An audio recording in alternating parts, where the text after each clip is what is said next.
Hi, Jim. Hi, Michael. Great to be here. Yeah. In Arizona. Welcome to Arizona. Thank you. Yeah, it's a great place. A little hot for my taste.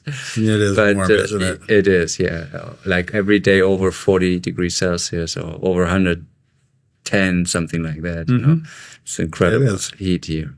But it's very nice. And yeah, so let us know, how did you get involved with the Billy Meier case? Well, starting in the 70s, I opened an equipment rental business. I rented out high-quality technical equipment, starting with cameras. In the early 70s, it was Alpa, Leica, Linhof, Hasselblad cameras, and the spectrometers and light meters that went with it. By later in the 70s, I was also renting out sound equipment, speakers, lighting, generators, microphones, microscopes, a full range of equipment for science and entertainment because we knew how to maintain it and how to calibrate it. So in the process of doing that, I met a group of people working on a film with all that equipment. Yeah. Sometimes we would donate it, rent it out for free, do special projects. So I met people.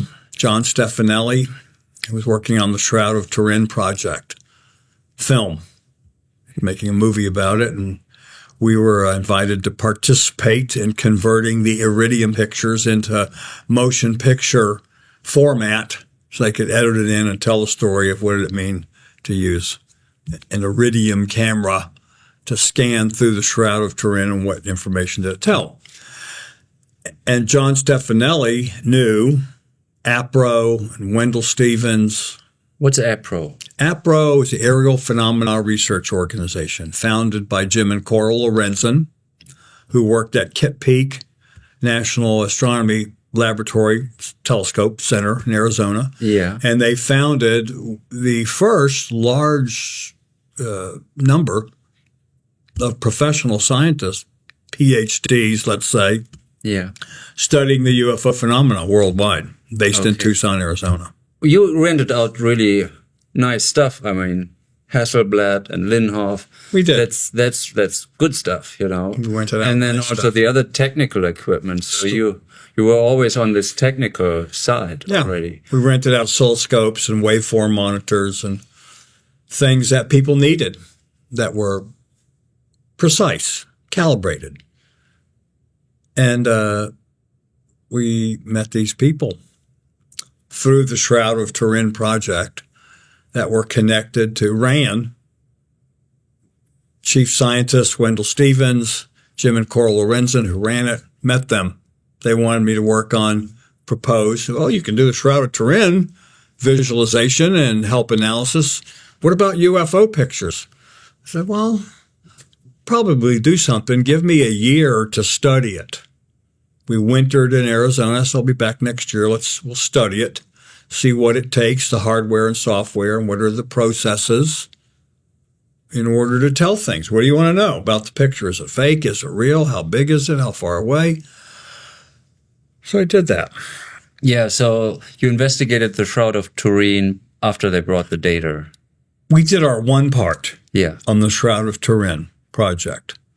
We handled the conversion of the data to a visual representation of what did the data mean.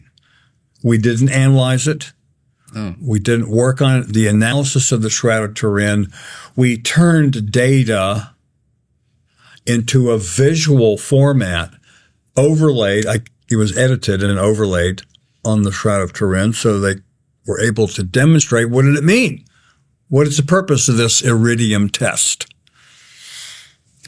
What kind of data did they bring that you visualized? Numbers. They brought density readings. Density readings? Yeah, density readings like a microdensitometer does with film. Yes. Iridium with camera scanner was measuring similar to a carbon dating, similar to that. Yeah. The Iridium measurement system was new to me at the time. Yeah. We had some experience in converting numbers, data, metrics, as it's called, hence photometric data, measurements of all kinds of things. Yeah. Brightness, color, density of the film, film grain, just in film. So they felt that we were probably close to the field of analysis of unknown UFO pictures, unknown image on a cloth, unknown objects in film. Yeah. And you know what? They were right. We did know how to study that and come up with a process the following year and say, okay, we'll test, we'll demonstrate, we'll test, we'll analyze. We'll take a set of your pictures around to people, have them test them. So we went. So you tested UFO. That were the first UFO photos you tested for them. Correct. Yeah. These 40 pictures, called the 40. Yeah. It was a set of slides, sometimes a set of print pictures, but we tested the slides. And whenever we would have the opportunity to get closer to the film that was in the camera, that's the key thing. Negative was in the camera. Can we analyze that? Instead of a print off of the negative or a print of a copy of the print. And all of those are useful too. It's not like you must have the original. You could test things like a copy of a fingerprint of a copy of that. Just useful. There's some information there. But if that's all that you have, that's what you deal with. So we learned a lot and worked with those original photographs and developed a method that Wendell Stevens, who was the chief investigator for APRO, used. His military term that they used was new to me: go, no go. We do this, no go, it's a fake. Go, it's true. Or go to the next step.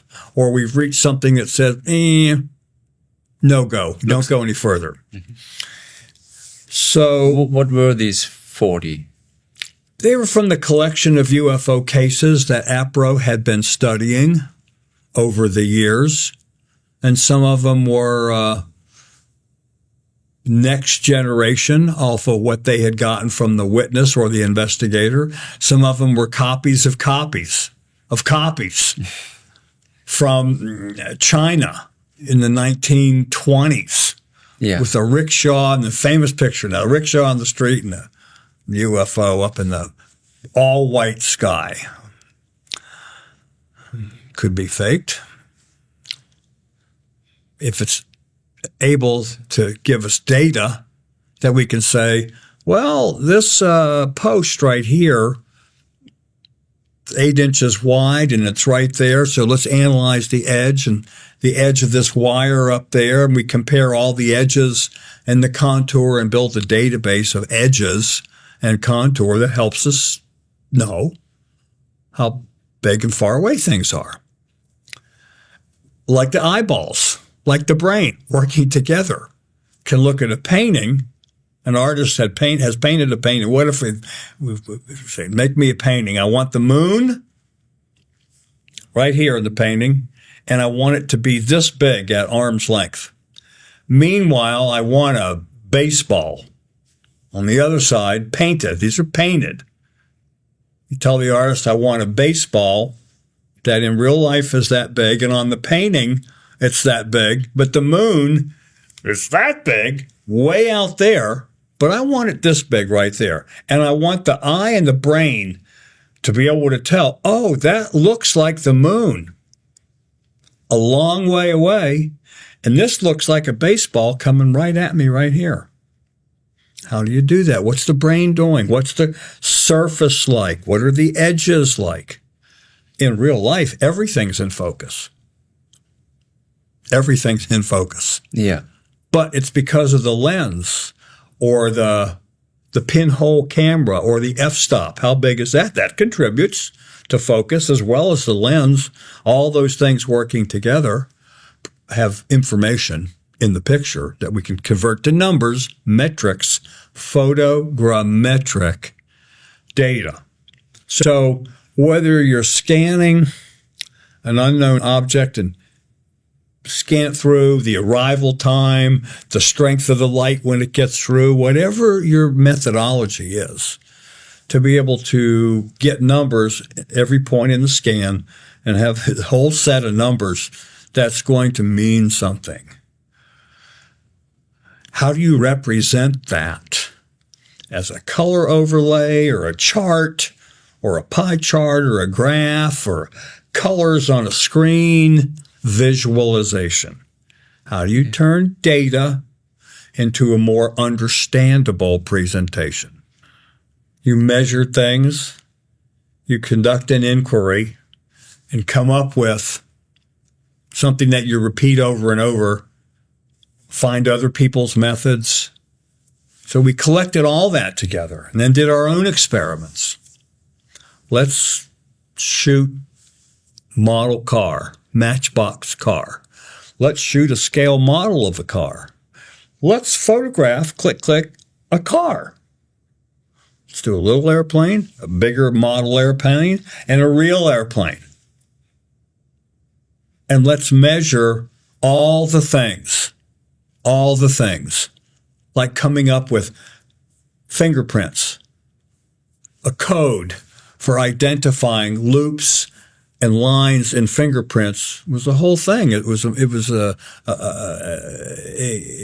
took a lot of people a long time to determine the indexing method for fingerprints. Well, we were collecting up the indexing that existed to, how do we know how big Mars is and how far away it is compared to Pluto?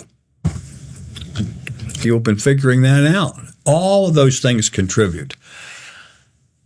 So I talked to a lot of people in the late 70s, putting all this together because we were experts at what we were doing, renting out equipment to people we had to teach how to use the equipment. We'd take all the latest training from the manufacturers of the equipment that we were renting out, so we could teach our customers. They could keep coming back and be a better customer if they knew how to use the equipment better. So we were talking about collecting methods so that we knew what the capabilities of the equipment is, what the capabilities, the purposes of software methods are. When I say software, this is the era where it was beginning to be computerized. So we were at the precipice, on the edge. It's all been photogrammetric up to now. Now it's scanners, which are big as a refrigerator, computerized, which are big as a refrigerator. And, we got a truckload, way bigger than a refrigerator, of audio equipment and cameras and lighting and things. But the computer equipment is a big investment and a lot to learn. So we had to make the commitment, if we're going to learn all of this and we're going to do it for these people, and I'm talking to my staff, that, we'll learn all about this and then we'll get some of these kind of computers and we'll rent those out too. Wasn't, hey, let's be philanthropists again, and let's do all this work for someone for free because we don't charge for demonstrating factual truth on something that is unknown. I mean, I don't charge for testing UFO pictures. We can't be bought. We don't spin the results towards the person paying. Therefore, we don't charge. We never want to have the perception that we are following a script and we're testing these pictures for the benefit of those people. Even on the Shrouded Turin project, we were not paid. Oh, I see. So it was a set of principles that I had and we shared inside of the company, which we were in the business of renting out equipment and crew. But in this case, we were getting ready through this process of how do we do forensic analysis of these unknowns, what hardware, what software, and how can we apply that to something we can now rent out to others? And is that going to take us 2 years to get? Is that going to take us 2 years to get ready? Excuse me, or 5 years to get ready, or 6 months? We were entering into it. We didn't know how long it was going to take to get ready. So you analyzed these 40 UFO photos for basically April and the people involved. Right. And Wendell was also involved there, who then the started this investigation team of the Billy Meier case. And they brought then these photos from Billy Meier. Correct. Wendell. We early on in the APRO project, we met Lee and Britt Elders and Tom Welch. They were friends, colleagues of Wendell's, but only Wendell was involved in the APRO project. And I liked Lee and Britt. I was like, all right, these are genuine, capable people. So when Wendell, and I guess they all had talked about, hey, let's see if this company will do this for the Billy Meier case. At the time, I had seen 2 pictures. We had experimented with testing 2 pictures while we were doing the 40. And we started with prints that we scanned, so to say, with the video camera, low res, black and white, or put a red, green, and blue filter on the camera so we could then like printing color separations back inside. But starting with low resolution, the computer helps you at least blow it up. We didn't have the software yet for doing edge and contour or brightness, etc., histogram analysis, but we could sure blow it up bigger. So we've been doing that and seeing what the pictures look like up close and bigger. What was your first impression when you saw these 2 photos? Well, I hadn't ever seen any UFO pictures before. I'd seen the ones from APRO, and before that, I'd seen basically none. So when I saw the Billy Meier pictures, and they always referred to them as from Billy Meier. There was never a mystery about where those pictures came from.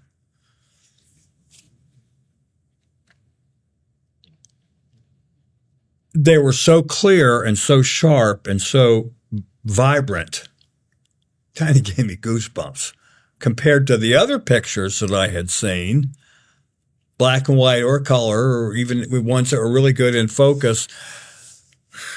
There was just something about these pictures. It was the beam ship,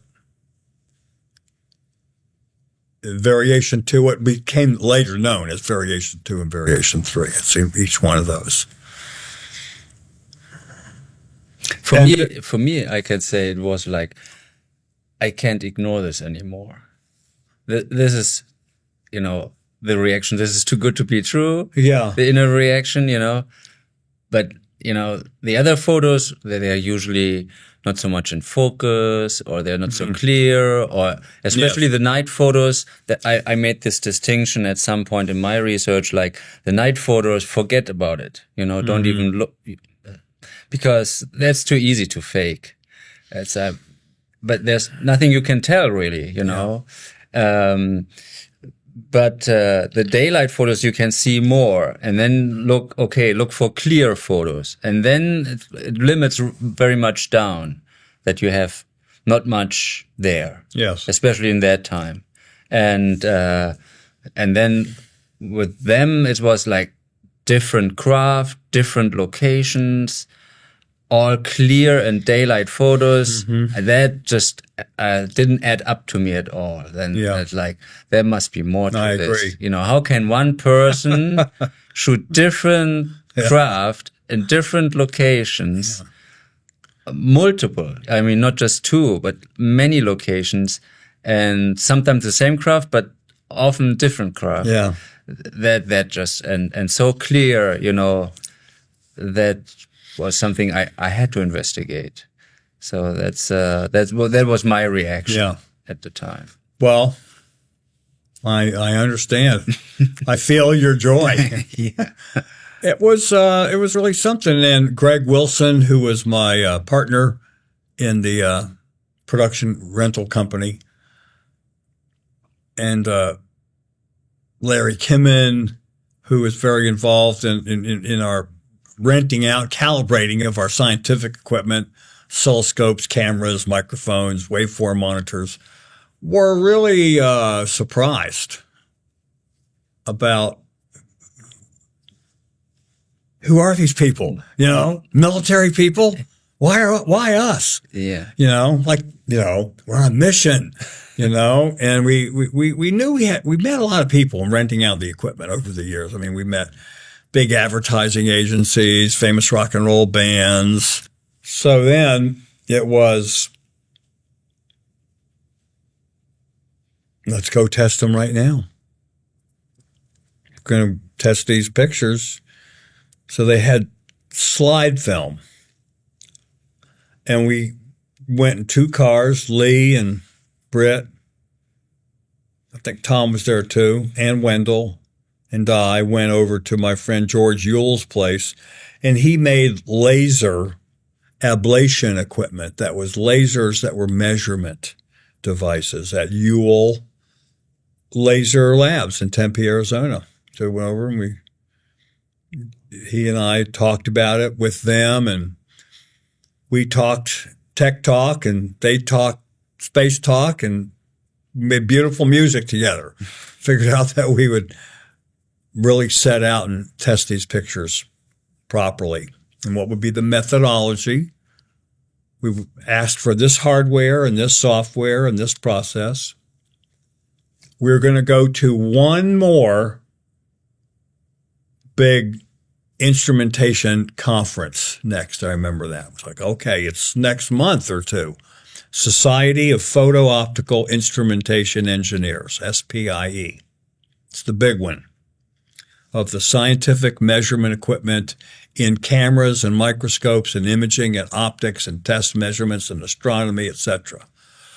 So Wendell and I went to that. Stayed a couple days, San Diego, and saw all the manufacturers and software people that seemed to be in the area that we are looking for. Would show them the pictures and how would you all test it and who has your equipment. And we gathered up all this information to add into our process of, we're going to go to this place, and this place, 3 at a time, see if they'll test it, or at minimum see what they think. Hold the pictures up and look at them and talk about what do they think is the proper method for testing these pictures and scanning them, and at what resolution, and who has the equipment. So we set a method in place, went to others. We didn't own any of this kind of equipment yet because it was $50,000, $80,000 to get one. Cameras, 1,000, 5,000, 10,000 cameras. Computers doing imaging, $100,000. That's a different kind of decision of getting something to rent out. Oscilloscope, $500,000. Different league altogether. So I was going to be really certain of what hardware, what software we were going to get. Every time you turned around, the software is $2,000, $5,000, $10,000 just for the software. So we went to a couple places, had them use their equipment a couple places, had them give us their opinion a couple places, And we were gathering our momentum. We were building our team. We were building the way that as a team we would communicate. What would Wendell and I talk about? What questions might they bring up? Who would answer them? What would Lee and Britt do when we got there to get non-disclosure agreements signed, confidentiality agreements? What were the ground rules? What were we hoping to accomplish? What could they talk about after we left? All of those things had to be worked out. It wasn't just the content.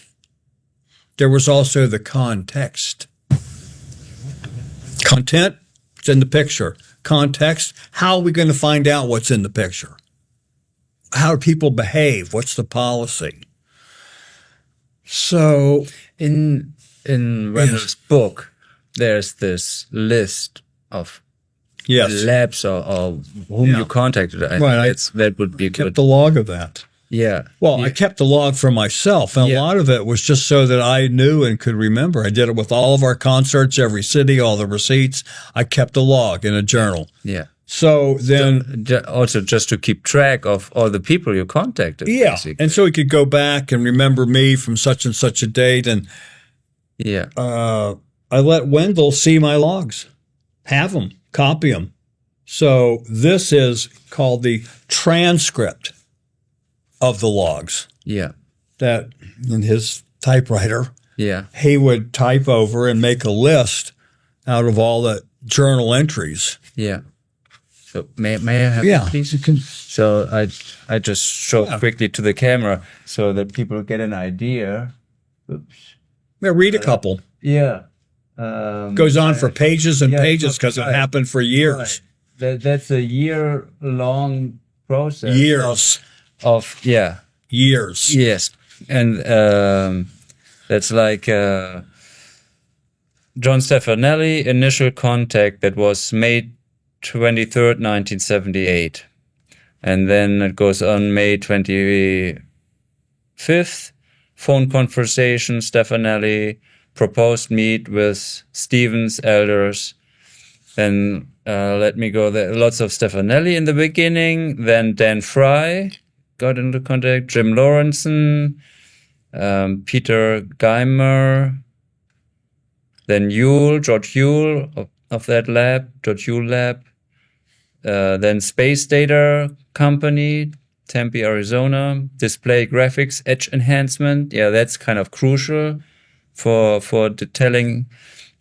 Then Xerox of PSE, questions asked, Billy Meier. PSA, psychological stress evaluation. Ah, that was it. Yeah. He passed that. He didn't even know he was being tested. A PSE test is when you ask people questions. Yeah. And audio tape record them. Yeah, they just recorded it. Back and analyze it later. Yeah. They don't know that they're being measured for tremors in their voice, which indicates stress, which indicates deception. Yeah. Well, the only stress was with the coffee, you know. He promised Calliope not to drink coffee anymore, and he did. You know? And I love coffee myself. Yeah. That's her little way of torturing him. Mm-hmm. Neil Davies, design technology. He's also kind of expert, wasn't he, Neil Davies? Mm-hmm. Yeah. No, you're thinking of Eric Davies. Oh, okay. Yeah. Eric Davies from Bigelow organization. Ah, okay. Yeah. Ray Stanford. I mean, most of them I'm not familiar with. I never got that deep into but these are lots of different people and organizations. Government labs. Yeah, later contractors. On. Yeah. Just give me a second. Here, APRO again. And then 79, then comes in AI research. AIAA. American Institute of Aerospace and Astronautics. Okay. And then APRO again. NASA Technology Utilization Office. Marshall Vogel confirmed interest in testing metal samples. That was January 79. Mm-hmm. Yeah. And Heineck got involved, or you contacted him, courtesy call. Then electronics, optronics company.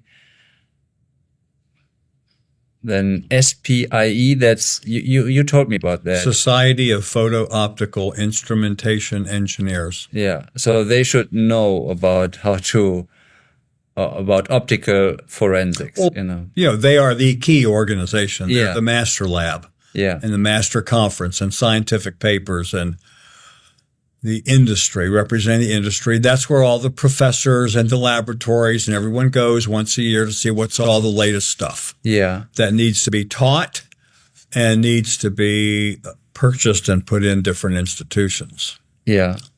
Then 79, November 5th, NASA tech briefs arrive. Valuable info on Landsat Technic quests. Right. We could see Landsat software available from NASA. Yeah. From tech briefs. We bought software. Oh, I see. That Landsat uses to study pictures and say, oh, that's a house that's 2,000 square feet way down there. Oh, this is a parking lot that's 200,000 square feet. This is at an angle. Oh, here's how you take a picture from here, here, and here, and here, connect them all together and make a 3D view. All that software that was available from Landsat, we got it so that we could take it with us when we went to certain places to have them test it. They had the hardware, maybe they didn't have the software. So we built an arsenal of software that we knew was the appropriate software, the best available to gather certain information. To analyze it. Yeah, to analyze it. Yeah. Here, Alan Holt agreed to exchange data on propulsion. Yes. Yeah, that you got him to interview for this interview. That was really something. And I got him to study Billy's notes first. Ah, okay. Where he talked about their propulsion systems. Yeah. And Lee and Brett then would get more for him, and they developed a very good relationship with him. I merely opened the doors. Yeah. On that one with Alan, saw him maybe twice. And they became very good friends with him. A lot of information. And I think he said something like it changed his life. Yeah.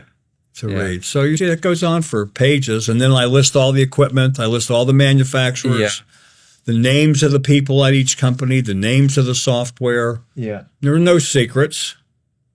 And I knew when there were naysayers that came forward and said, oh, we tested that and it's a small model. I knew that they had not a clue. It wasn't that they were off in their perspective. That, you know what I knew? I knew they were lying. Yeah. I knew that people like Cal Korff didn't have any idea. He'd make up the names of software, and be very firm about it, like he was the only one that knew the truth. We just deal with them as, there's something wrong with this guy. And let it alone. I never pursued I didn't make up any campaign against him. I just let him do what he was doing. You know what? I should have probably confronted him more about all that, because he created such a terrible situation for everyone. He ruined so many things by just pretending. Yeah. And he didn't know anything about any of this, of any of these people. And I, for sure, was not going to let people like him know who the names of the companies were or have any of that. I don't know what he would have done. Yeah. But well, some later contacted the labs. Some of the labs were contacted by Cal Korff, who exaggerated what he said the claims made it seem like we had violated our agreement with them, and then they would retaliate, and it was very, very unprofessional and terrible. It was mean-spirited. Yeah. It was evil. Yeah. He is also, that's interesting, that's November 26, 79. Marshall Vogel gives videotape deposition on metal tests, E.T. Yes. So he confirmed that specific question, yes. which is in the Beam Ship the Metal. Yes, it is. The documentary. And I still think that's like most convincing. Yes. Most convincing scientist confirming this hard evidence. I agree. Yes. The photos, I think, of course, great work you've done and put in there, but every photo can be faked. I mean, yes. If you just put enough money into it. Yeah. But a metal sample is technology that is so far ahead. Yes. That they don't even know how they could possibly make it. Yes. That is something you cannot fake. It's like. Now, I kept a log. Log to this day. But I think that just goes on for a couple years there, few years there. Yeah, it goes on until April 82. Okay. Yeah. Well, and you can see we went a lot of places. Yeah. I mean, I'm going somewhere doing something every day or two. Yeah. For years. Yeah. You were, every month you were involved and working on it. And like ABC TV reporter has classified report on 72 crash metal. So also gathering evidence from others that might verify it or, So Applegarth investigating case similar to this. Yeah. So you were the person to go to. And I contacted forensics, first in Switzerland, to have a look at the photos. Now, yes, I couldn't get anyone. And then in Europe, no one.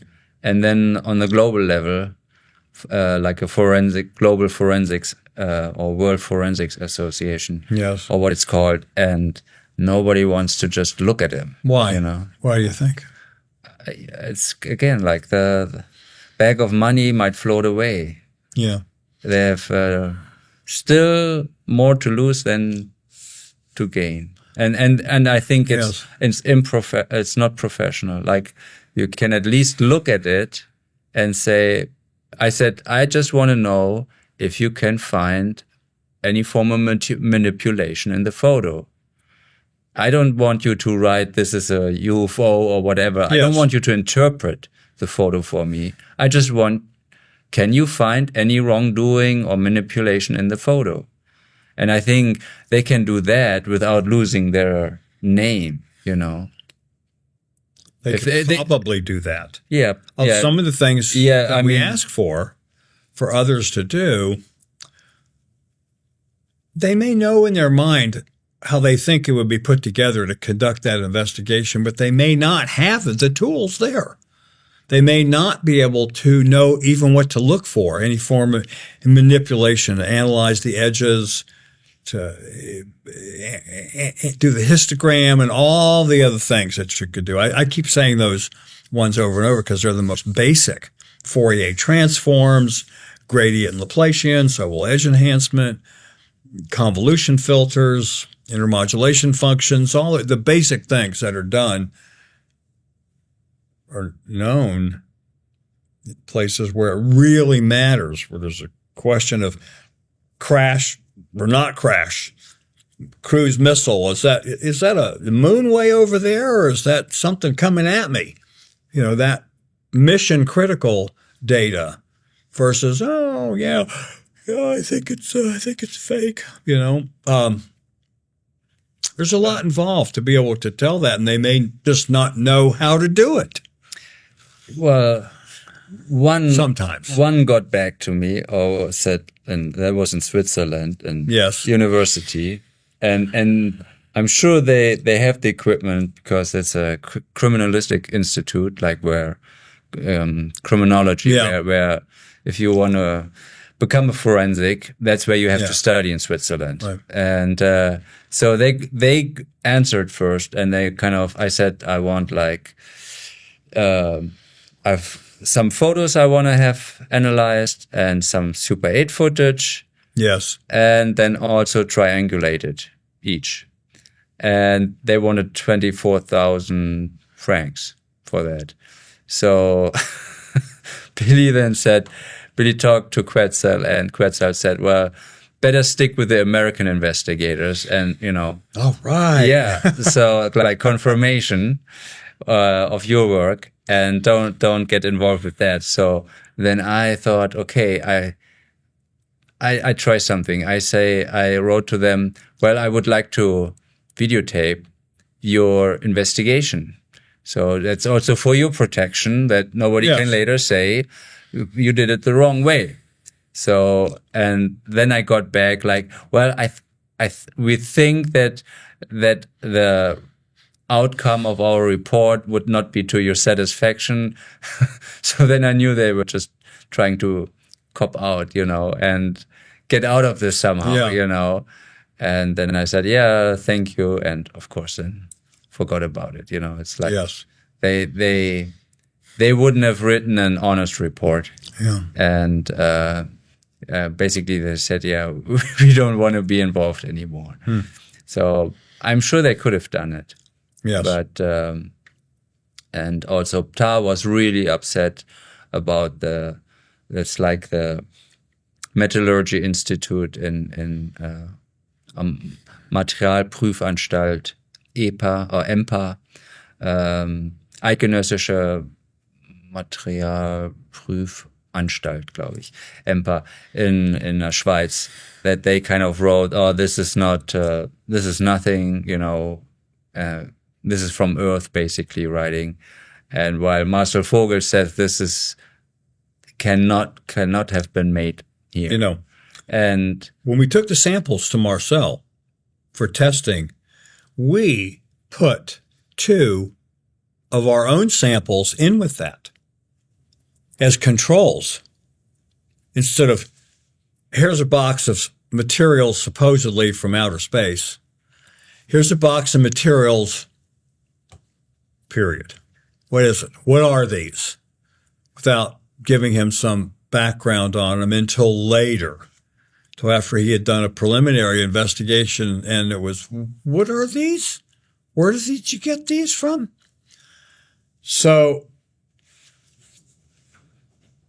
it was important to put some silver solder and I think it was azurite in it so that there was something to compare to. Not earth, non-earth, but just, here's these mineral samples, 1, 2, 3, 4, 5, 6. And these are plain silver solder. And he said that and set them aside. And he discovered that right away. And the others were highly unusual, as he said in his extended report. So you tried to trick him and it didn't work? No, it's not a trick. It's a professional way to do it. Yeah. It's to have some normals, some standards, some things that we already knew what they were. That way we knew that. Well, yeah, but if he would have said this is like stuff we don't have, then he wouldn't have been an expert. So you could tell by that he's an expert what he's talking about. Yeah. And the same, yesterday you told me that Britt and Lee and Tom and Wendell tried the same with you, or tested you. I call it test. They tested you. These photos. I was part of their experiment. Yes, yeah. It's good that they did it. So it showed them that where they gave you the fake photos, or they faked, and you recognize them right away. Like within minutes, you said, no, this is a small model. A small model. You said like 1 foot size, right? And that's exactly what it is. So, and I think they were very relieved. They were relieved, yeah, I would say so. Yeah. So that shows that you are an expert and not someone who cannot really distinguish, and these armchair experts, that like to judge the case so easily and then without actually being able to distinguish anything. Have you ever seen a legitimate analysis from one of the people that said it was a hoax or a fraud? Yeah. A report you have? No, I think we are still waiting for that, don't we? We're still waiting. We're waiting for that. Yeah. A couple people supplied a drawing or two. Yeah. But there's no scientific report that shows here this is a fake. I mean, there are photos from Billy where I say, this looks weird. This looks like I look at it and say, this looks fake to me. But if you do that, but if you scientifically analyze it and you cannot find any wrongdoing, right, then it's not a fake. Then you must say, it looks strange, right, but I can't find any forgery of manipulation. Yeah, there's a principle called the Cumin factor. The what? Cumin factor. Quemen factor, Cumin factor, which is a first surface mirror versus a silver-backed mirror, a glass mirror. A first surface mirror reflects an image and creates a depth perception distortion that makes some things look larger or smaller, like on your car when you're driving. And the mirror over here has little things written on it that says, objects may be closer than they appear, or maybe further than they appear. There are principles in optics when things are curved, and when they're curved and first surface mirrored, that can create an illusion how big and how far away they are. And the wedding cake photographs are the ones that most commonly people go, that's a fake. That's Christmas tree balls glued on there. Well, it looks like that, doesn't it? I have to say, to me, when I look at it, without realizing what my eyeballs and brain are doing, is, oh, that's a first surface mirror and it's curved. That's why the mirror over there looks larger or farther or smaller, whatever, is because it's curved. So it's curved and a first surface mirror. It creates severe optical illusions and depth perception. So that's what's happening with the wedding cake photograph. And we don't know how big it's supposed to be. Just because it's a little object doesn't mean that it's a model. It could be the top of the craft lifts off and goes and flies around and does its own thing. And then goes back and connects on and becomes larger. It's a possibility. Or if it's this big, maybe the ETs in it are this big. We have to know for sure what measurements that we're taking are accurately portraying what we're looking at. And curved surfaces, contour, edges can be very misleading about how big or how far away it is. If on a small object, right there, all the objects are going to be the same in focus. The depth of field on a small object is going to be that the front edge and the side edge and the top are all pretty much, if you blow it up and look at the edge, are all pretty much the same. Where a larger object is going to have, in the wire mesh, it's going to have more contours in it. And the front edge and the top edge could be different depending on how big the object is and how far away it is, you can have different depth of field, different focus characteristics. It's called FFI, focus field indexing, determining how far away something is, categorizing them all by going in and looking at the edges. So whatever the depth of field is, with the f-stop and with the focus, it's the same for everything. Things in the depth of field, closer one way, further different edge properties. And pinhole cameras and precise lenses have different kind of edges blown up when they go out of focus. The blur range. And fixing the blur range is sometimes called anti-aliasing. It's a way of smoothing an object into the background with the right edging. And when you're doing Photoshop and overlaying things and you want to fix it up, it's not as radical an edge like a paste up. It's called anti-aliasing. It does it also with audio. But all of the things that others tested, we tested. Eventually, we bought our own equipment, and we had some pretty good stuff. Deanza, one unit we had. I had two Evans and Sutherland ENS3s. A lot of money for each one of those. A couple $100,000 we had in the Evans and Sutherlands in the 80s. And we continued with our expertise in that to where we made an entire other business out of the optics, including working on the development of movie colorizing and being part of the key team that developed the method, the recognized method for turning black and white movies into the optical illusion of that they were shot in color. Some of the photos of Billy, I said, Billy, this doesn't look kind of right to me. Yeah. It looks weird. What does he say? And he says it's probably coming from the force field or the field of that the craft generates. Yeah, magnetic field bends light. Yeah, but cameras are picking up light. Yeah, the force field. Yeah, the force field, but also like doing in, that.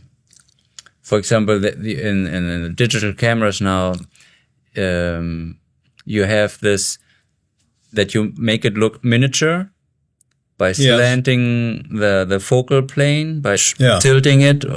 And so this is done digitally now, but it looks sometimes like this effect is caused through this force field a little bit. So it looks like sometimes a little bit miniature. And that it just happens by if you tilt the focal plane. And that's I have no idea how that works, but or why, but that's sometimes the impression. That's a little bit of an explanation what it could be, or what the force field could cause in the camera. The changing of you're exactly right. of the focal plane. But why and how, I have no idea. But anyway. I love the Linhof with the focal plane shot. Oh, yeah. Linhof. And also that you can play with it, Yeah. With a large format photography, you can, make one side of the face in focus and the other one not, and stuff like that. It's art. Yeah, that's really photography where it comes out. And you don't shoot 100 photos, you just shoot one, or two. Some of my early photography classes in the early 70s was with a German photographer working in New York City, coming up to Hartford, Connecticut, to University of Hartford, and Siegfried Hollis was his name. And he was a noted German cinematographer and fashion photographer and art photographer. And we were all so thrilled, to have someone like him there for probably a weekend, weekend at the school.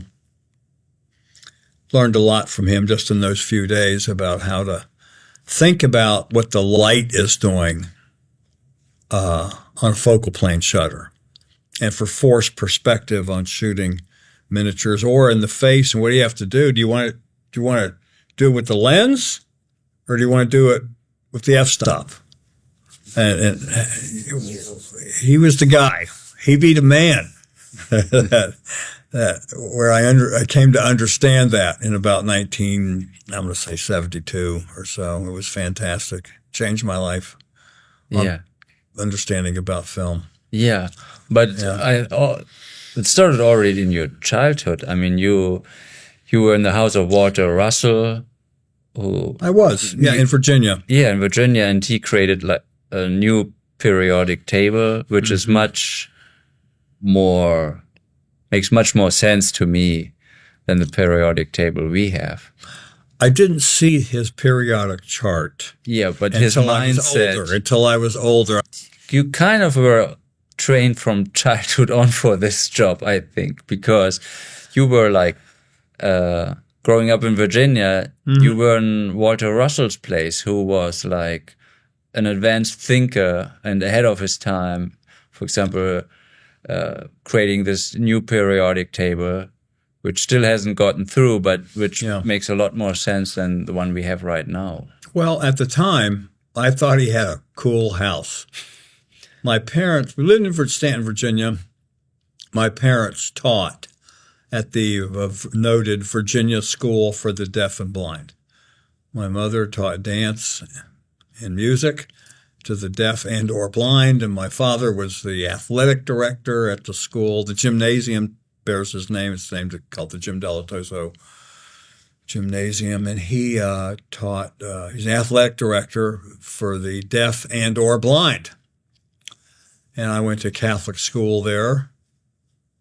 And on the weekends, my brother and I were altar boys, and we would go with Father Mack up to the state-run institution for the mentally disabled, and a couple of other places, like a little field trip.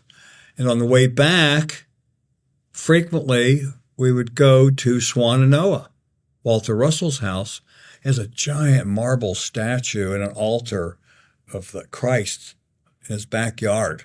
And there would be a small number of people, 10, 20, 30, for Mass there. We'd go there, and Father Mack and my brother and I dressed like little miniature priests,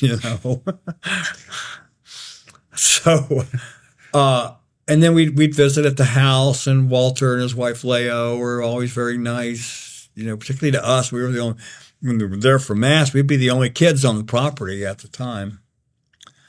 And for years, we went there. People would come in from out of town. We'd go up to Swannanoa and take the tour. It wasn't until I was older, gone away, come back for an event there when I was in my 20s. Leo, Walter's wife, was still alive and lived there, and happy to see us. And Walter had passed, and I got one of the charts. I saw it. I was like, well, look at that. I said I'd become interested in science, and I'd finished high school, of course, was going to once college and then transferred to another and studied something different. And that just caught me. Look, that's all the names on it. That's all the chemical elements. Wait a minute, that's a periodic chart, but it's not shaped like rows and columns. Storage boxes. It's moving, and it's a spiral, and there's all the names of everything, and all they're grouped together based on their energy relationships. Look how that works. And I was stunned by it. Wow, this is fantastic. I get it. I get it about that. So it was only then in those years that I came to realize who that guy was. That was, like Uncle Walter to us when I was smaller. What did you study? at college and then later on? Oh, I studied statistics and mathematics and theater. And in the early days of electronic music, University of Hart College of Music was one of the first schools to have a digital music synthesizer in 1969. Were you also into Kraftwerk and? I liked Kraftwerk. In fact, I just saw the new Kraftwerk video just a couple weeks ago. Yeah, I liked Kraftwerk. Mannheim Steamroller from the United States, I thought was a German band, in light of celebrating Kraftwerk. But it helped me in my music professional career of things to rent out by being involved in music synthesizers in the early days of synthesizers. But the understanding of science and how things worked was really always kind of a curiosity. And finding smart guys. Repair technicians, those were my teachers. Guys that, work with a soldering gun and can fix an oscilloscope. It's one thing to use an oscilloscope. It's a totally different thing to know how to fix an oscilloscope, operate a camera, or fix a camera. Take it apart and get down in there, take the whole thing apart, lay out the 900 parts there, and fix it and put it back together. That's really something with all that. I like all that. And those are the people that I would have to advise us or work at the company. Work at Village Labs, as we were later called, and go for Baroque Audio and Starship Enterprises and Mountain States Laboratories and the Were you also involved in Cray computers? Yeah, I was involved in Cray. I had. What's kind of? I mean, that was like very advanced at the time. At the time, yeah. So, what did qualify you for that? I don't see that in your education, like mathematics, or what was kind of the qualification to work with Cray computers? Cray required what was called a front-end interface, an FEI. And I'd gotten involved in the early stages of graphics and software and creating what was called an API, application programming interface, and GUIs, graphical user interfaces. And we made a little additional in-house business out of writing that software, and we knew how to service the VAX brand model number of Digital Equipment Corporation computers, which was usually, here's the FEI, the front-end interface. We're here working that. There's a giant supercomputer back there. This front end talks to that. And then goes out onto the network. You have a frame buffer, it's called, for graphics, connect the workstation over there. And we knew how to interface that and how to interface into a Cray. And I got to know the Cray salesmen and the Cray repair people and places that were using a Cray and using a silicon graphics and a DEC. We would frequently go there and service them. We and me personally knew how to make a service call and update the software or define some part that might need repaired or know to call in, who to call from Cray or to. We became so familiar with it that inevitably I got involved in knowing how to design complete supercomputer systems. We turned that into a consulting business. How to design and build and set up supercomputers for graphics. Maybe you could help me with AI and researching Billy's material. Kind of what I want to do is putting ChatGPT or so, for example, only you can't feed it information. They feed it. Yeah, you have to train it. Yeah, and I want my AI that I can train myself by giving it Billy's material and then talk about it with it and that it learns that way. Also, my answers or so, or when I interview Billy, then it also gets Billy's words and put that in, and that it understands the creation energy teaching better and better, and that I can learn also through that, because it knows then all the pages while I cannot memorize all that. So it could become a very interesting AI. Every AI depends on how it's trained. It does. If it's trained for war, then you have a war machine. But if it's trained for peace, you have a peace machine kind of, or a peaceful machine.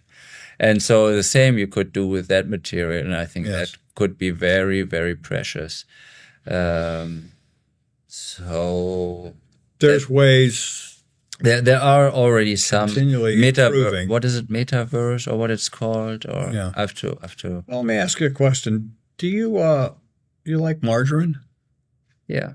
Well, no, butter. You like butter? Yeah. So you like butter. You don't necessarily like artificial butter. No. So if you had your choice, you'd take butter. Yeah. Versus margarine or oleo. Like. So if you had your choice, would you take artificial intelligence or would you take real intelligence? Well, real intelligence. Like real intelligence. Yeah. So artificial intelligence is more readily available. It's a little bit cheaper. It's all the rage. It's all going on. But it's still getting kind of settled down. It still is getting into a way that, like ChatGPT, you can log on, you can set up, and in 5 minutes you can be having it write a report for you based on everything it's learned by going out into the internet and saying, it's all true. It's all true. We gather this all up. I'll be trained. It's all true.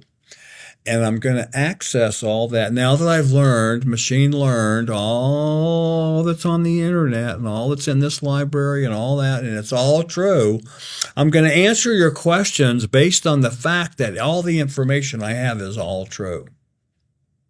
And I'm going to give you that artificial intelligence information. You know what? It's not all true. No. So the quality of what you give it, what you train the computer at, is becoming automated, like pipe organ, a synthesizer with a built-in drum machine, built-in bass player and a rhythm built into the keyboard. So those are music assists. They're not necessarily artificial. On the borderline of it, but I'm trying to show you a distinction of it's more important to know how to ask the question than to create or answer machine. Set it in front of you and now ask questions into the answer machine. So before you know it, months from now, not years from now, but months, maybe a year from now, by the time you've got all of your questions asked and define what you want to do, the system for you to walk up to and sit down and put on a headphone and a microphone and say, here's what I want to do, just like ChatGPT.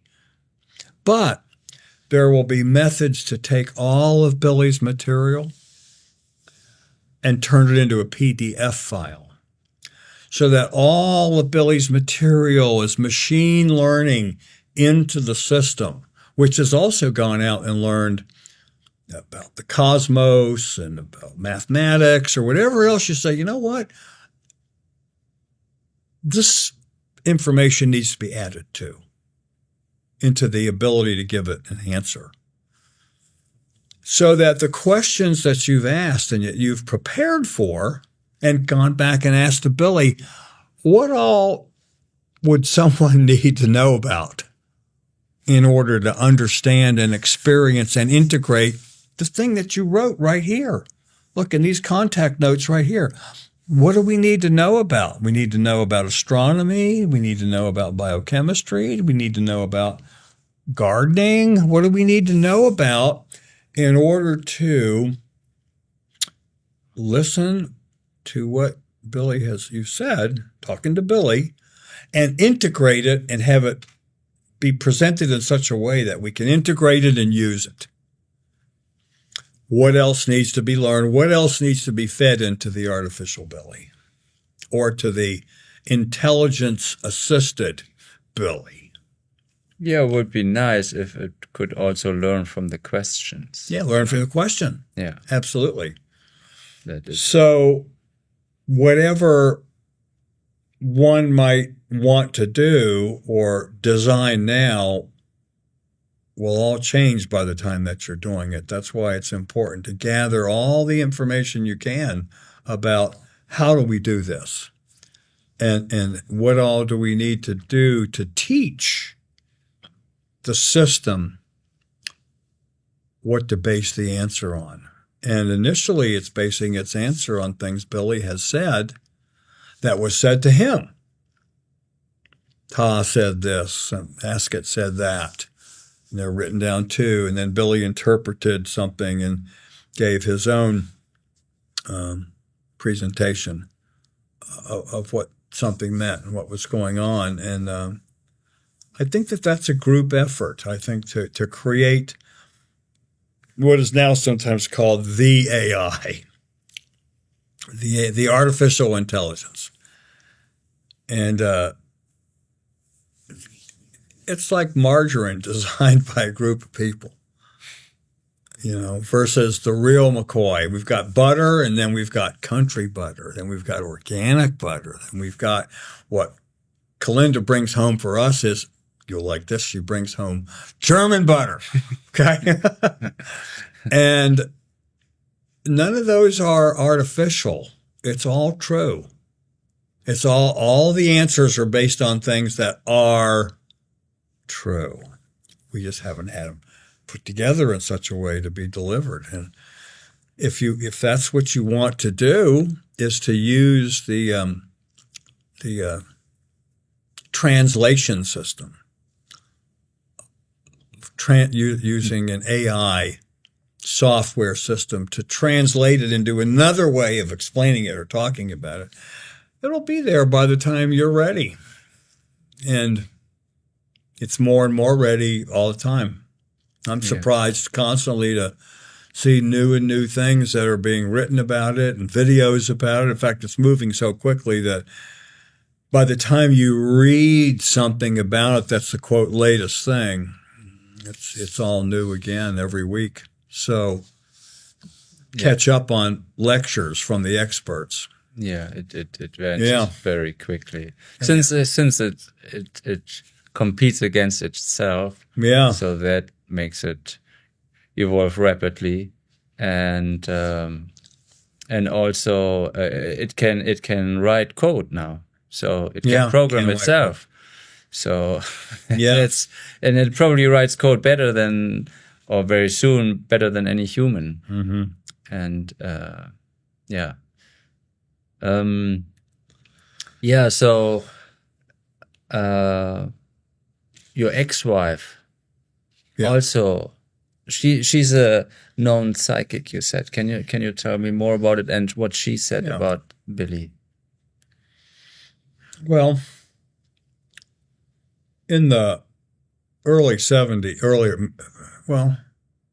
earlier than I met Wendell and Apro, about 1976, I met Gail Ruth Geiger Conley at a Mandala conference, which was founded by Marcel Vogel and Edgar Mitchell. It's called the Mandala Society. Eventually, they started another organization called the Noetic Sciences, and I met Gail at that event, and we courted a little bit, and we got married about 2 months later. And she had been at Duke University and was one of their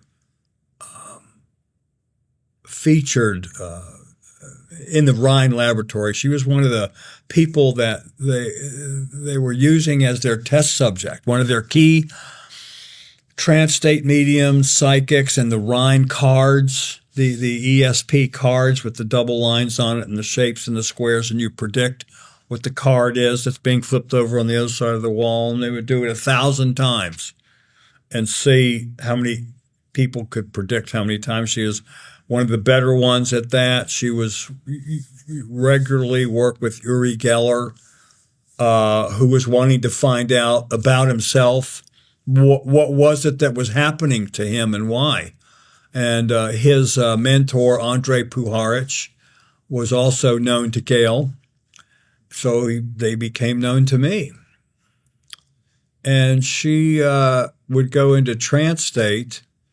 They would audio record her voice and do a voice print, as it's called, and discovered that when she was channeling or talking to Kutumi and Manka and Moria, are the ones that she communicated with the most often, that the voice print coming out when it was Manka talking was a different voice print than Gail's voice. It wasn't like a ventriloquist who could sound like someone else or an impersonation. The voice print was different. And things about her were published in journals. It was interesting. And some photography was done while she was in trance state, and her muscle and face structure would change while she was in trance state. So I didn't know any of this. We get married. First time I came home and I hear the house, people here. There's Gail and somebody here.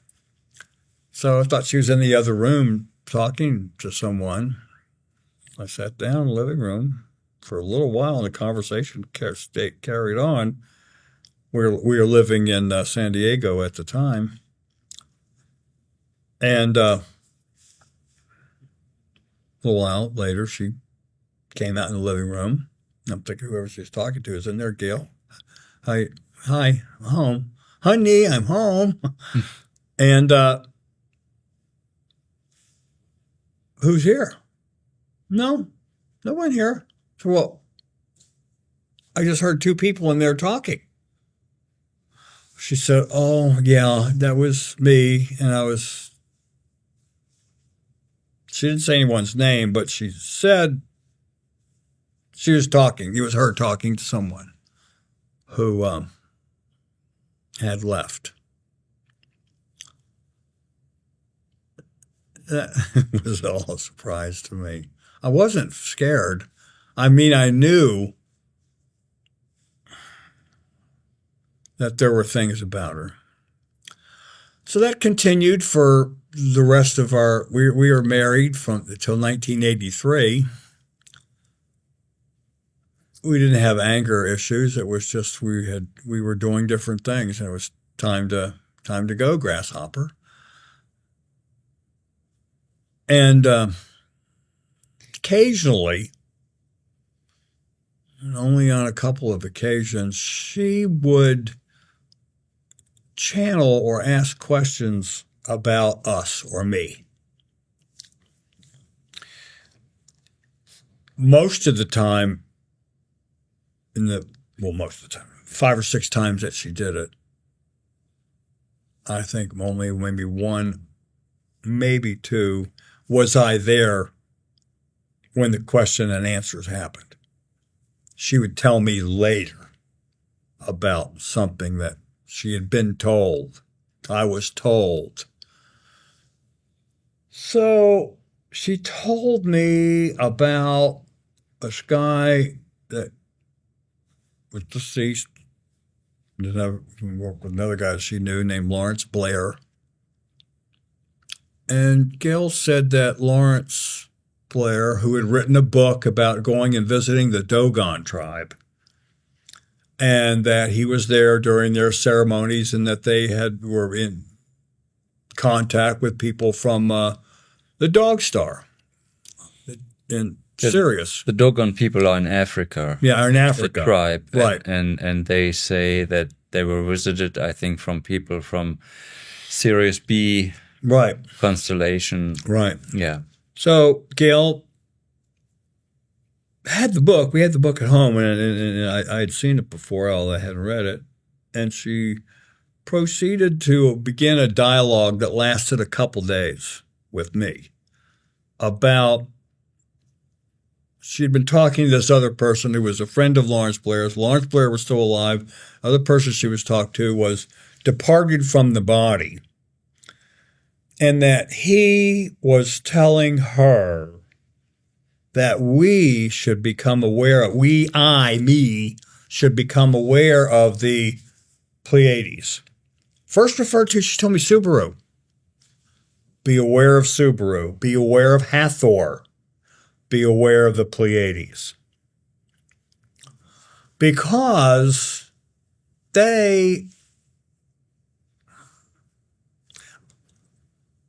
I'll paraphrase, like, be aware of them because their energy is going to be coming into your space. And this was at least a full year, maybe 2, before I had any contact with John Stefanelli or Apro or Wendell or Billy Meier or any of that. And she got a collection of things together. She was an artist and could actually sometimes, with her eyes closed or in a trance state, paint with both hands at the same time. These beautiful, like a sculpture of being. It looks like a painted photograph. And she painted this woman, oversized painting. And we had it in the house for years, even after we were married. But she painted the painting, be aware of the Pleiades. It's going to happen. There's something going on. So she got things, started collecting it for all of us, stories about the Pleiades from the Greek mythology and Subaru and what all that was. And then the Billy Meier case happened, and there it was, the Pleiades. She was like, told you. And she was never mean-spirited. She was always fun, happy, positive, even when she had something to say that could be interpreted as a warning of, no, don't do that. You better be careful. That guy, he's going to do something. You know. But she was like, yeah, I told you, here it is, and all that. So she never tried to get involved in what I was doing, pertaining to, and she knew Lee and Britt, Tom, and Wendell, everyone. They liked being around her and that, but she never tried to get involved in what they were asking me to do or where I was going. But I remember her talking to me in the way that she sometimes would, that was like beyond husband and wife talk. It was like my teacher. He's here again. And I was all for it because it was always seemed to be useful and correct. And she said, just keep your eye on the ball. It's all about science and the testing. Don't fight with Cal Korff. Don't be for or against, publicly, against any of the other things. Do the science, find the other sciences, stay steady with that. And let's not get involved in any of the human dynamics that are going on and will only intensify. As she said before, the Cal Korff, MUFON, etc., negative energy swell started. And it was like, okay, just stay steady. And don't attack them. Don't defend yourself. You didn't do anything that needs defending. At most, explain what you did. Yeah. Stick with that. Yeah. And it's the best way to give strength and fortitude to everyone else connected in the situation, including Wendell and Billy. Of like, because if I became a torch carrier, it would only be viewed as that. All the science would be just something else I had done. And it wouldn't prevail. I don't know if I'm putting it the right way, but that's approximately what all went on with me and Gail Ruth Geiger Conley. Yeah. How did it affect you? Like, you were kind of very open-minded about the whole UFO issue in general, it seems to me. But still was there kind of where I said, wow, this is something completely new, or it just confirmed it?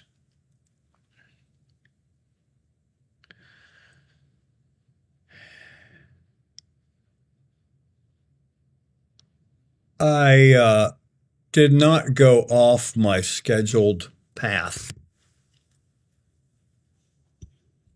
It kind of confirmed for me, if I could put it that way, that what I believed or what I was doing seemed right too, already.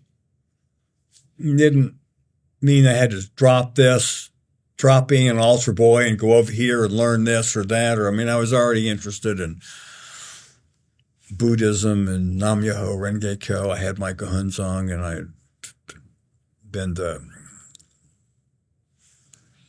other groups and meetings and Red Hat Lamas and Yellow Hat Lamas and Rudolf Steiner, and it was all interesting, useful, but I hadn't become immersed in any of it. I was immersed in everything around me, and always feeling like, well, this is boot camp. There's life in my spirit. It's coming. Everybody, that was part of being an altar boy. Is that, yeah, can feel that energy. There's, people behind the altar, people up in the balcony, whatever. No fear, just the presence. And so doing things, it was like I enjoyed it, and I felt like it was useful to others. It was something new to the world. It was definitely new to the world. And the spin-offs where I learned about all kinds of other things without even trying. I learned about sound in plants, which I'm doing now, from being involved in studying the sounds of the craft, being around that equipment and being open-minded to these new sounds and things I was discovering from Findhorn and tribes that did planting ceremonies, the Dogon. Again, here they are doing something else. So I just took it as a natural, that was going to happen anyway. It was going to happen. It was like it was destiny. Yeah. not that, but yeah. It just seemed very comfortable and natural. And I'm glad that I stayed steady in what I was doing. And, Cal Korff, Randy Winter, Michael Horn, this guy, that girl, Pleiadian channelers, all that came out of this and was unleashed on the world. And I just didn't run along with any of that. Media, the books, the things. I mean, I was in and did my little part, but I didn't feel like I was supposed to get in the fabric of it. I needed to be able to be objective and at any time examine it again or say what had really happened. And the way that it affected me was it strengthened my outlook and preparation and acceptance of things. My outlook always was I got to study all of the parts first before, I can do that. We'll do that for you tomorrow. There's a lot involved in order to do it and do it the right way, so that it's irrefutable. No matter what the naysayers say, prove it. You say it, this isn't right, you prove it. Oh, you're not going to, you don't have any proof? All right. I stand with what I said, with what I did. Yeah, I think that's great that you always, and you could stuck with what you presented. It stands to the day, and because it's good work. And if any of it is not accurate or needs change, well, bring me the stuff to show me how to do it better. Yeah. Show me how to do it better. Yeah. And I have yet to see that from any of the naysayers, not one little thing that demonstrates that metal could be made in some foundry, Morton Thiokol could have made it or whatever. Well, you know what? Show me where they did or how they could have. How would that be made? And what are they using it for? Where else is there atomic elements 1 through 59 all in the same substance? Yeah. Where else? Is there some place we can go buy some? What would we use it for? What about your company, Aquasonics? Agrosonics is a project. Yeah, that's become a term that others are using too. Oh, okay. Agrosonics, agriculture sounds. Yeah, it's all part of bioacoustic. And there's a company in Hawaii and a company in Michigan and a company elsewhere. It's become a thing. If people are doing agriculture sonication and they call the technique agrosonics. So we started calling it agrosonics and we started doing it in the 80s. And then in the 90s, and then we would go do something else and go do the sound and plants again. But we've been testing it and thoroughly understand how to do it and make it work every time. Yeah, tell about it. That's really interesting stuff. So you play basically sounds and music to plants. We have sounds, bioacoustic sounds at the atomic level, or sounds of thunderbirds and bugs. But they're sounds that cause sympathetic vibrations, the chemical reactions in the plant and the mineral vibration in the plants that causes an energy transfer that affects how the plant processes rubisco and gases and does nitrogen fixation and carbon fixation and becomes a plant making food. There's so many processes involved. And what are the rules of acoustics and bioacoustics? And that's something we've been studying for a long time and doing experimenting and gathering information from others that are doing it. Now there's lots of labs that are trying out their own little parts. So local TV is quite interested in it. They report a lot on it. And you have incredible results. I mean, it's a really dry area here. Mm-hmm. And compared to your competitors, your stuff grows a lot larger and better and healthier. Mm-hmm. Every time. Yeah, every time, consistently. Yeah.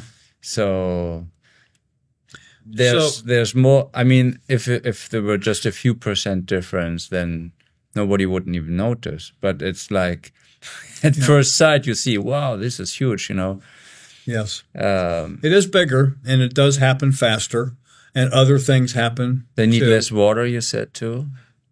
The plants use the same amount of water. Yeah. But you don't have to give it water as often, because the water that you do give it, it holds up near the plant longer. Yeah. Because the plants create a different root structure than the normal root structure. It gets more hairs in it, and it holds the water up so it doesn't run off and get wasted. So you give it less water because it uses the water that it's going to use and that it needs, And then when it needs no more water, it's got it. It's held it up in the hairs, the mycorrhizae, the roots, the hairs that are down underneath the surface of the water. Less fertilizer because it absorbs the fertilizer like a spaghetti colander. You put spaghetti in it, it screams, the holes in it, it just sits there. But if you vibrate it, all the water goes through. Or sand in gold mining padding. Put the sand on top of a screen, it'll just sit there in a pile. But if you shake it, sand will go through. Spray the minerals on a plant, just can stay on the surface and absorb slowly. Or if you vibrate the plant, more fertilizer goes in. At the atomic level, we can create match resonances with the ribonucleic acid transfers ribonucleic acid's short-term instructions, RNA. DNA, deoxynucleic acids, long-term instructions. So you've got to convert the long-term instructions to short-term instructions to transfer it to action right now and have the energy to do that. So sound waves contribute to that energy, and we've learned what frequencies and what patterns, and the sounds sound disturbing. They're awful. So we have learned how to carefully select and wrap music around the sounds. Sound beep, beep, beep, beep, beep, beep. Music do, do, do, do, do, do, do, do, do, do, wrapped around it at the same time. So that someone walks into the garden, they don't hear what sounds like a smoke alarm going off like a terror. They hear the smoke alarm has been changed and processed to sound like birds and bugs flying, while there's violins and trumpets and flutes going on and playing a concerto in the garden. So we have created that to stimulate the production of ATP, adenosine triphosphate, which is like vitamin 1 to a plant, vitamin vital amino acid. That's what vitamins means, vital amino acids. So adenosine triphosphate is a necessary ingredient for plants to make protein. Amino acid. Can't make proteins without hooking together amino acids. So if you can make more of those and glue them together, the plant's more healthy. It's more bigger, faster, more fruit, more yield, more weight, more nutrition, more resveratrol, more proline, more lycopene in the plant. Oh, we need ATP in every cell. Yeah, the mitochondria, it's produced. Yeah. So, isn't it funny like that? Yeah. How did you find the frequencies for the plants? Well, there's two different ways. One is by identifying the minerals that are actually in the plant. And what are the resonant frequencies, like a piano string and a tuning fork? When the string is in tune by turning the ratchet, turning a guitar string, when it's perfectly in tune, it'll transfer the energy by sympathetic resonance, and the tuning fork will start to vibrate. That's what we're doing, is we're getting the right frequency and making the tuning forks in the plant vibrate so that the biochemical reactions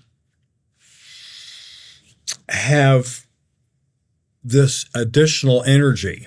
Ergs, moles, joules, coulombs are down there, the little key things down at the atomic level that are really going on in the plant that you want to stimulate, like volts, watts, amps, current, ohms.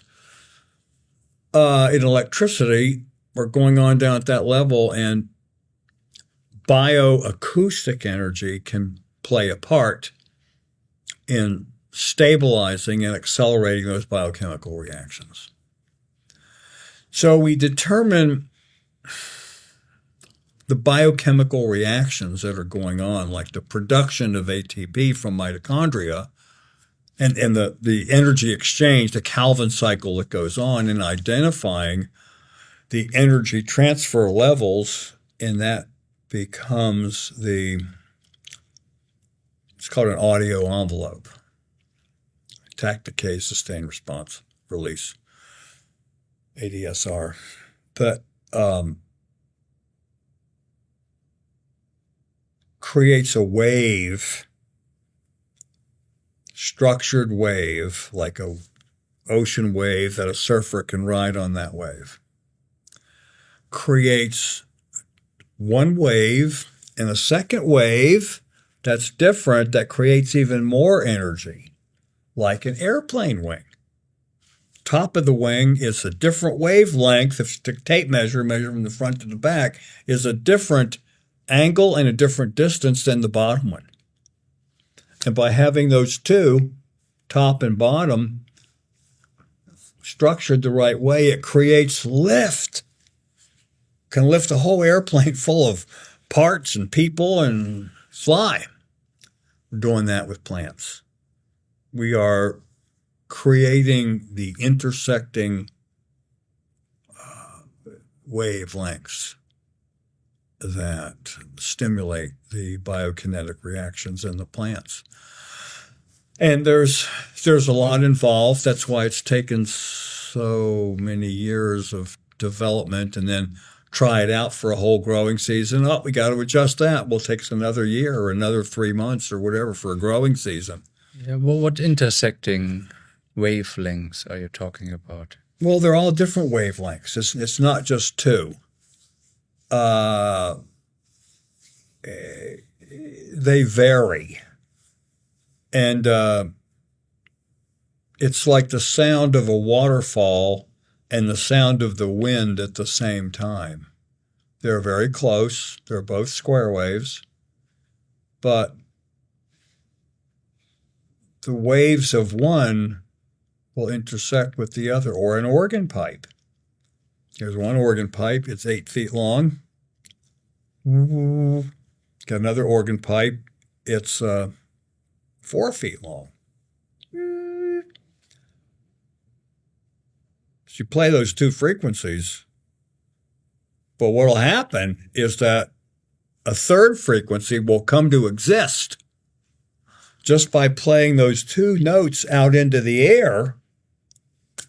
They intersect with each other and become a third note. A harmonic is created, and now when this guitar player and this one are playing alone, it sounds one way, but when the two of them play together, it creates notes that nobody played, okay? And wow, look at what's happening when those people are playing together, and it creates new vector forces. So an airplane wing only has the two frequencies. And when they're really exact, if they're wrong, it'll fall to the ground. But when they're exactly right, those vector forces intersect and huge airplane takes off flying up in the air just by that. This what you're working on, I talked with Billy about in that sense, that the Pleiaren had this incident tens of thousands of years ago where a sphere appeared and flew around the planet for 32 days and then went to all the planets of the Federation, and same happened there. And in the whole Federation, they became a completely peaceful society. Hooray! Hooray! So I said, we gotta need this. We get some of that? Yeah, let's bring it over. Yeah. And even though they can go back in time and look at it again, they don't know where it came from. They can't figure it out, and they don't know where it went, or who made it, etc. I guess it goes back to Nicodemian, which is like billions of years ago, maybe. But it changed them over. It took a very long period of time, but that event changed these societies that were involved over and over again in war, not as much as we were maybe, but also a lot, to permanent peace. And yeah, And so I talked to Billy about it and said, well, I think it must have been some kind of frequency they were exposed to. Yeah. Or frequencies. And for example, when I like to listen to Johann Sebastian Bach a lot. Me too. And it seems to me that his music has a quality that no other composer has in what I suspect is like balancing the right and left hemisphere of the brain. Yeah. And it's not that Mozart or Beethoven or so are not great, but he seems to be even more balancing the hemispheres in the brain. I don't know if that's true, but this is also mentioned somewhere by Ptah, I think, in the contract reports, that music can have that effect. Yes. And so, and also in the comments on the internet, when you listen to the music and there are comment sections like, listening to Bach, and then my faith in mankind is restored. And so I said to Billy, well, with music, I think you cannot change like with music people towards like becoming peaceful. And he agrees that is not powerful enough. So those frequencies must be different than music. And as far as they know, they didn't hear anything or so. It's not like there was loud music whenever it came around or so. So it was not in the audible range, these frequencies, but I'm sure that were some kind of frequencies they were exposed to. Yeah, we use sounds also that are ultrasonic. Yeah. That are not heard by our ears. Yeah. But is still interacting with the sounds in the audible range and interacting with the plant directly. And that the sphere orbiting could have been generating sound that would be out of the range of hearing. Yeah. As easily. It's actually easier to generate ultrasonic sounds than it is to generate sounds in our hearing range. The sounds, when you hear what they sound like? Yeah. The raw sounds. Let me see if I got some of it.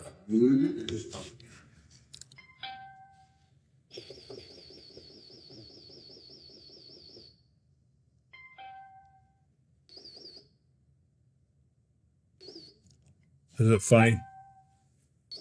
How similar it sounds to, you know what, that's the battery is not charged up enough.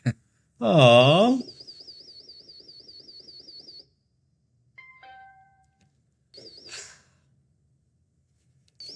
I can put that in later.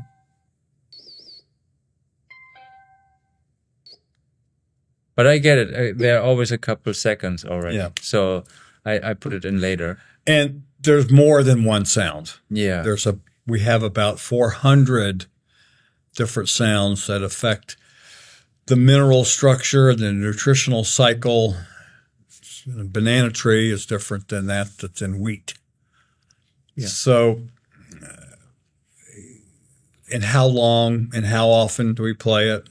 Ultrasonic, higher. We got bass, boom, boom, boom, boom, boom. Yeah. High. Ultrasound, even higher than that, out of our range of hearing. But just because we can't hear it doesn't mean that bats and bugs and other things in nature aren't being affected by those sounds, and because they are. And it's important to match the resonance, sympathetic resonance, in order to give energy to a biokinetic, bio in motion, kinetics, kinetic energy, transfer of energy. And like in humans, it's the Krebs cycle. In plants, it's the Calvin cycle. If we're going to take this and we're going to add it to this, and make some of that, and mitochondria, ATP is all part of the Calvin cycle. What is that? In plants. What is Calvin? Just named after the person who discovered it. It's taking in rubisco, which is phosphorus-rich hydrocarbon gas that's everywhere. It's what plants eat. Plants eat this combination of gas that's everywhere. It's the most abundant gas on the planet, rubisco. No one's ever heard of it. Some people have heard of it. And turns rubisco into starch and sugar for a plant, for food and the chemistry throughout the entire plant. And there's different stages of ATP synthase and these little motors that are turning to make energy transfer signals. And it's a whole cycle, like the Krebs cycle of digestion. We're going to eat, we're going to process it and turn it into sugar and use it right away. Or we're going to store it as fat, turn it into fat, and then we got to use it. So we got to supply some amino acids, enzymes in order to break down the fats and turn it into sugar that we can use it. That's the Krebs cycle. It's drawn as a circle, a cycle of digestion. So Calvin has that for plants.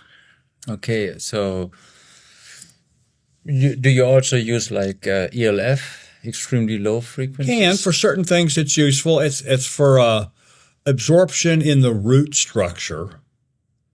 And sometimes certain diseases like Olibarbacter, HLB, a disease that's in the citrus, sometimes nicknamed citrus greening, lower frequencies, and ELFs, much lower frequencies, down around the Schumann resonance, can help unblock the thickening that's happened to block the phloem, the xylem transfer up and down from the roots up to the plant. Yeah. Low frequencies. And it's also good for, mushrooms. Mushrooms is good. For lower frequencies. Different things. It depends on the minerals and the chemical reaction that's in the plant. That's what the tuning forks are. That's what we're doing, is setting that up. Yeah. But how do you, as a trial and error, how do you find the right frequencies? Some of it we predict. We take certain measurements. And then based on that, we predict what the rest will be by knowing what the cycles are. Some of it we match specifically to the minerals that are in the plants, the minerals that are the fertilizer, the nutrients that are provided so that it will be absorbed into the plant better. Copper, manganese. How do you do that? That you match it to the minerals?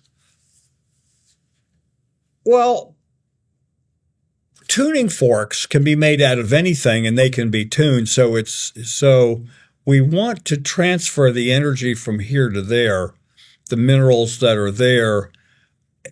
And those transfer rates and those resonances are closer to the energy that's transferred by Dilettoso's company and Schussler in making homeopathic remedies. It's not a simple thing to explain. There's a lot of technical measurements involved.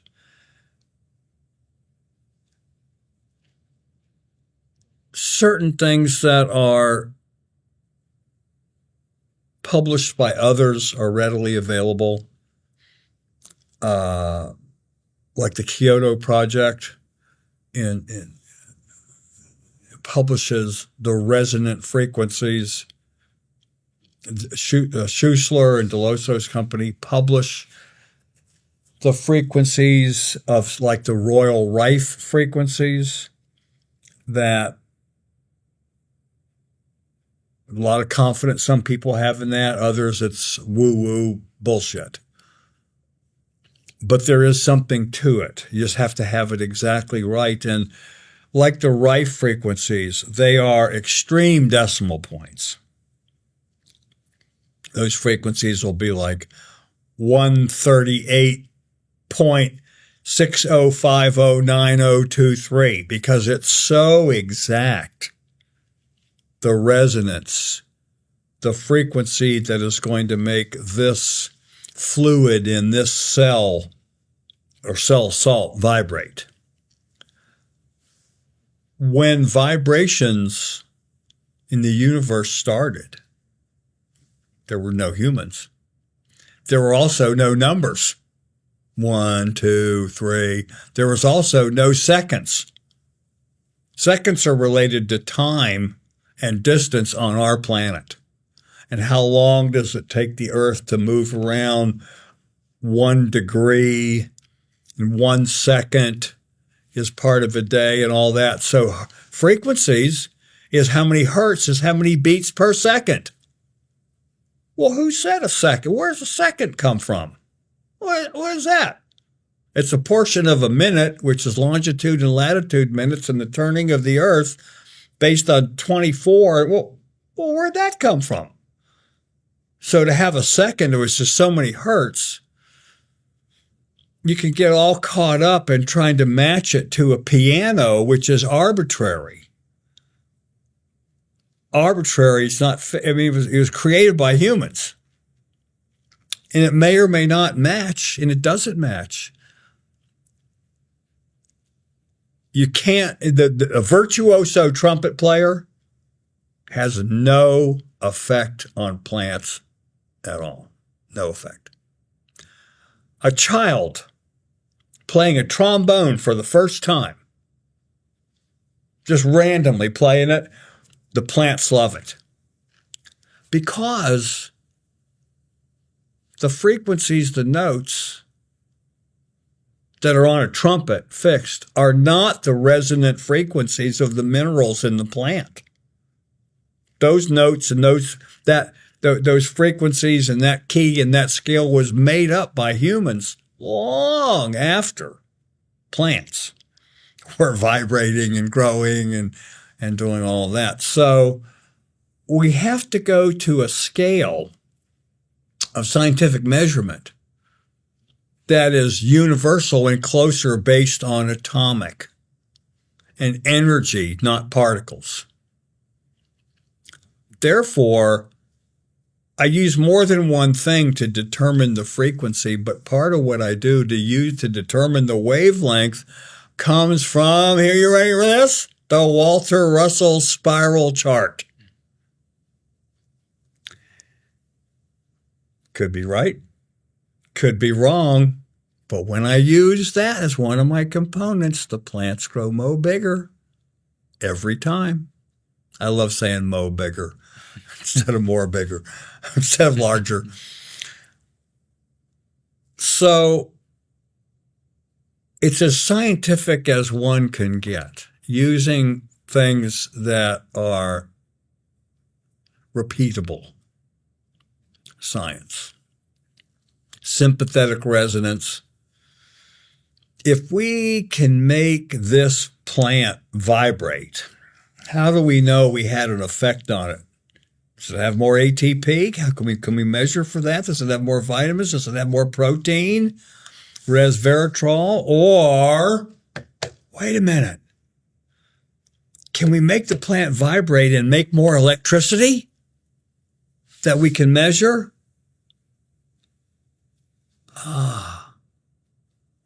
Piezoelectric effect. Quartz under pressure makes a voltage. Do you know about that? Piezo, piezoelectric effect. Yeah, I heard of it. Quartz under pressure makes a voltage. The old flash cubes, you put in the flash instrument camera, you cock it like a spring noise. And then when you push the button, the spring pressure up against the piece of quartz makes a voltage that, boom, fires off the flash cube. There's no battery. It's a spring making pressure on a tiny piece of quartz that releases the voltage with the pressure of the spring to release the voltage to send enough voltage to fire off that tungsten and make a flash. go off. That giant pyramid with all of that quartz, it's the limestone, all piled up, makes a voltage on the bottom that is measurable.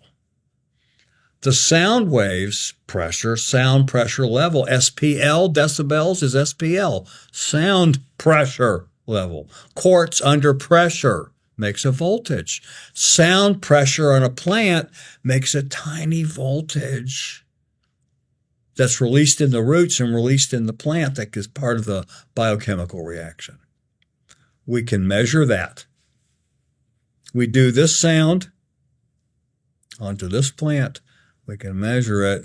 We get 3/thousandths of a volt. We do this figure, this one, we get 1.5 volts. What is the transfer? Why is that happening? Oh, it's SPL. So we step through different voltages based on what we have calculated and we're pretty sure it's going to be. So we get down to it's one of these. Now, clamp on it, do the sounds. When the voltage goes up, that's it. That's the one. Save that. So it's calculations in advance based on known minerals and biochemical reactions. And after we've completed those calculations and those determinations, we then apply them to, we use banana plants frequently because they got big leaves and, can respond better to the sound. And see if we get a change in voltage. Yeah, and then you produce the sounds with a synthesizer, or how do you do it? Only an analog synthesizer. Has to be analog. Digital is quantized. 40K, 48K. A plant hearing that sound thinks that you're talking and it's all chopped up. 44,000, 48,000 times a second. It just wants, it doesn't, So if we're going to use a synthesizer, it's an analog oscillator synthesizer, not a digital synthesizer. It's not MP3. It's not MP4. It's not WAV file. It's not even a RAW file. It's an analog sound. Well, that's like music in the ears of audiophiles. Yeah, it is. Yeah, it is. So the best way is to record it onto tape and then transfer it to a vinyl phonograph record and play it back with a Macintosh tube amplifier. Yeah. So it's a complex process. Yeah, it is. And I wish you good luck. Yeah. That it really goes global. It would be good for the whole world. Yeah. Because people started playing their own music phonograph records in their backyard. Yeah. More food, faster. Yeah. Cheaper. Right. Yeah. Yeah. Yeah, food will be a major problem. Mm-hmm. Not enough food in the future. Mm-hmm. So this, I really hope that you can go global. Does Billy still have time for farming, or is he able to? No, that's farming. That's the little garden farming work we do, or when people come and visit. Yeah. And members. Yeah. And no, he focuses on writing. Yeah. When he's fine. And that's what he focuses on and should, because. Hooray. Yeah. Yeah. I love what he writes. Yeah. It's great stuff. Mm-hmm. Thanks a lot. Thank you for having me. That was a great occasion. Yeah, I liked it. Yeah. And get some records straight here. Mm-hmm. And maybe we can do it again. Zoom. Sometime. Yeah, Zoom. Yeah, right. Yeah, I got to learn that from you, how to Zoom properly, Yeah. Good quality. It's not that hard. Yeah, I think so. We'll do it before you go. Yeah, we should do that. Okay. Thanks a lot. Bye. Bye. Thanks. Bye.